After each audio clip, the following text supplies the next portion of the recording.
श्राप और कलयुग की स्त्रियां। एक कथा। बहुत समय पहले सतयुग का वह स्वर्णिम काल था जब धरती पर सत्य, धर्म और प्रेम का बोलबाला था। देवता और ऋषि मुनि पृथ्वी पर विचरण करते थे और स्त्रियां अपने पतियों के प्रति समर्पित और प्रेममयी होती थीं। लेकिन ये सब बदलने वाला था। श्राप का आरंभ। उस समय देवताओं और असुरों के बीच एक भीषण युद्ध चल रहा था। युद्ध का कारण था एक दिव्य रत्न जिसे प्रेम मणि कहा जाता था। यह मणि जिस स्त्री के पास होती, उसके हृदय में अपने पति के प्रति असीम प्रेम उत्पन्न होता।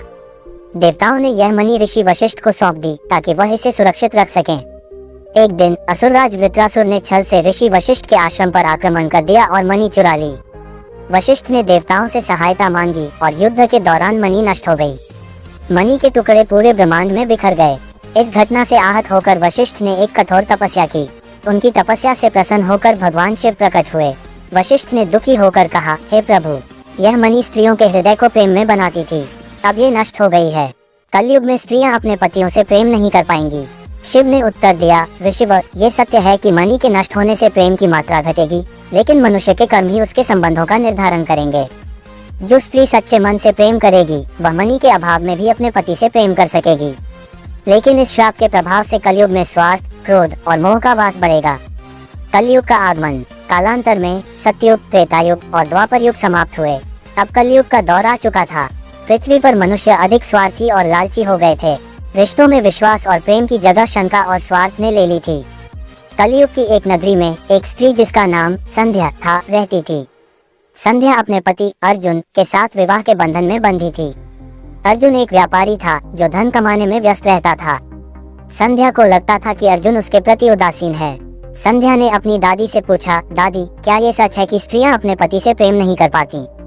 दादी ने कहा, बेटी, ये श्राप का प्रभाव है, लेकिन यदि सच्चा प्रेम हो तो ये श्राप भी कमजोर पड़ सकता है। प्रेम की परीक्षा। एक दिन संध्या ने यह तय किया कि वह अपने पति के प्रति अपने प्रेम की परीक्षा लेगी। उसने अर्जुन से कहा, मैं चाहती हूँ कि तुम मेरे लिए समय निकालो और मेरे साथ कुछ समय बिताओ। अर्जुन ने व्यस्तता का बहाना बनाया। संध्या ने इसे चुनौती के रूप में लिया। उसने अपने पति को यह दिखाने की कोशिश की कि रिश्तों में केवल कर्तव्य नहीं बल्कि प्रेम भी जरूरी है। उसने अपनी भावनाओं को व्यक्त करना शुरू किया और अर्जुन के साथ संवाद बढ़ाने का प्रयास किया। धीरे धीरे अर्जुन को एहसास हुआ कि उसका जीवन धन और व्यवसाय तक सीमित हो गया था। उसने महसूस किया कि संध्या का प्रेम ही उसकी असली पूंजी है। अर्जुन ने संध्या के प्रति अपने व्यवहार में बदलाव किया। श्राप का अंत। संध्या और अर्जुन के इस प्रेम ने एक उदाहरण पेश किया। ये साबित हुआ कि श्राप का प्रभाव केवल तब तक है जब तक मनुष्य उसे स्वीकार करता है। सच्चा प्रेम हर बाधा को पार कर सकता है।